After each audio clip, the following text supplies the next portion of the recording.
அடுத்தவங்க ஆரம்பிச்ச அரசியல் கட்சியில அடுத்தவங்களுடைய அட்ரஸ்ல அரசியல்வாதிகளா இருந்துட்டு இருக்கிற இவங்க எல்லாருக்கும் ஒரு சவால். என்ன மாதிரி தனியா என்ன மாதிரி சொந்தமா ஒரு கட்சி ஆரம்பிச்சு 1% அட்லீஸ்ட் 1% வாக்கு வாங்கி காட்டுற அந்த தில் இருக்குதா, திராணி இருக்குதா?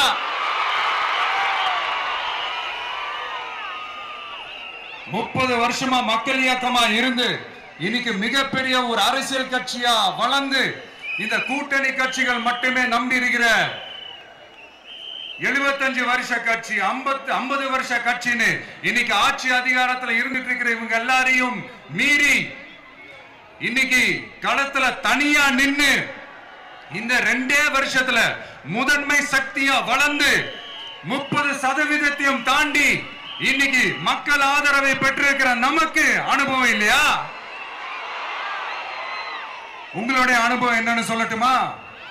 கட்சி ஆரம்பிச்ச அண்ணாவை மறந்தது, கட்சி ஆரம்பிச்ச எம்ஜிஆர் அவர்களை மறந்தது, கட்சியை வளர்த்த ஜெயலலிதா மேடம் அவங்களை மறந்தது.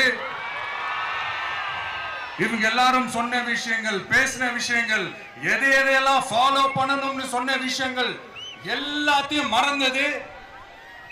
இவங்களுக்கு நமக்கு அனுபவம் இல்லையா? நமக்கு அனுபவம் இல்லதான். கொள்ளை அடிக்கிறதுல எங்களுக்கு அனுபவம் இல்லதான். அதெல்லாம் எங்களுக்கு சுட்டு போட்டாலும் வராது.